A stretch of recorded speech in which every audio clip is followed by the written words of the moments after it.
U.S. military has confirmed that American airstrikes killed 2 top Islamic State group operatives in Syria on Thursday. The strikes were carried out in the Deir ez-Zor province, with top leader Abu Yusuf among the 2 victims. That came amid further signs that the international community is receptive to the Syrian rebels' reassuring rhetoric since overthrowing Bashar al-Assad. Top U.S. diplomats have held their first official in-person meetings with Syria's de facto rulers, led by Hayat Tahrir-Al-Sham, talks that a Syrian official described as positive.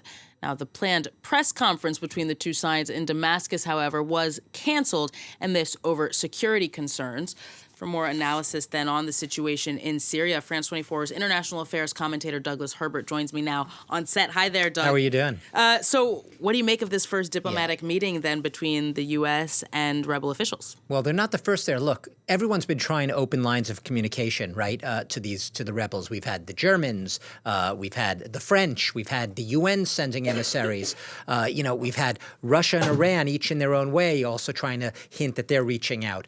What's significant here, this is an American delegation. This is a U.S. diplomats have not really been formally on this type of mission to the Syrian capital since really the earliest days of the civil war. You have to go back to really 2012. And that was really when the U.S. had suspended its embassy. The embassy is not reopened, and there's no indication it's imminently going to reopen right now. This is a watch this space sort of thing. So what are they there for? Well, it's an initial opening, an in-person meeting. There are 3 members, high-level members of this delegation, including one who's been a prominent hostage negotiator in the past, a Syrian diplomat, a senior Syrian envoy from the U.S. So they're looking basically, to meet with this group, HTS, which seems to be right now paramount where power is concerned, calling a lot of the shots, but we still don't know if it's going to end up at the top of the pyramid. But they want to make sure that they are going to the go-to group right now, which is HTS, which I'll note is still on the terrorist organization, the U.S. And Syria under sanctions. But they also are meeting with activists in Syria. They're meeting with members of minority groups. They're meeting with civil society. This is all part of the broader U.S. message, which has been relatively consistent, right, since day one, to aim for a moderate and inclusive government. This is the message they keep telegraphing, keep repeating everywhere they go, every time they speak about Syria, providing a future that is open for women's rights, inclusive government, representative government, basically the exact polar opposite of everything they've seen Syrians over the past 14 years of civil war, the abuse, the oppression, the murder, the torture, the disappearances. They want to see the opposite. And that's what all these diplomatic overtures and these diplomatic meetings right now are really aimed at. Like I said, though, the embassy isn't about to reopen. These are first steps. These are baby steps.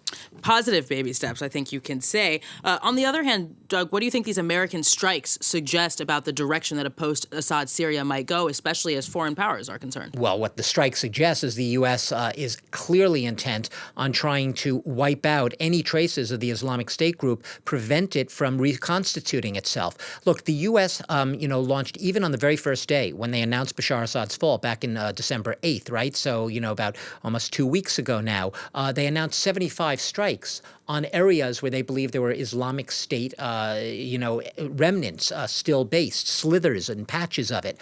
And these were areas that were formerly held before Bashar al-Assad's fall by the Syrian regime and by Russian forces. So it's really the first time now after his fall and the re-scrambling of the geopolitical map that they have this open field, that they're able to step up these strikes. And that's exactly what this is. The U.S. Central Command, in announcing these strikes, called them precision strikes. I know we hear that a lot in military jargon, but what they're trying to say is they now have real targets that they're going after. And one of the big things on their to-do list in trying to go after the ISIS remnants here in Syria is to about 8,000 ISIS operatives are believed to be held right now in various facilities, mostly in northern Syria, and they want to prevent the doors of those cells from being flung open, all of them being let out, reconstituting as a group. They want to basically nip this in the bud in a big way. That's what these airstrikes are about, and they're not the only ones, obviously, doing it, targeting ISIS specifically. Europe, big stakes for Europe indeed as well. Doug, and finally, again, there are these competing interests from international powers. We heard especially some incendiary comments from the Turkish president. Yeah, the Turkish president, look, Turkey and the U.S. have been, as we've been saying since the day of Bashar Assad's fall, they have been at odds over one big thing, and that is the battle really over that northeastern region, which is a semi-autonomous Kurdish region protected by the so-called Syrian Democratic Forces, backed by the United States. Those Syrian Democratic Forces, follow me here, they are led by what's called the People's Protection Units, right? A Kurdish force called the YPG. This is where it gets interesting. So Erdogan equates the YPG, basically says they are synonymous with the Kurdistan Workers' Party, which in Turkey is a terror group that the Turkish state, seen as a terror group, Turkish state has been fighting for 40 years now, 30 to 40 years. So they basically are at odds with the U.S. Turkey and Turkish-backed, U.S.-backed forces have been clashing in this area.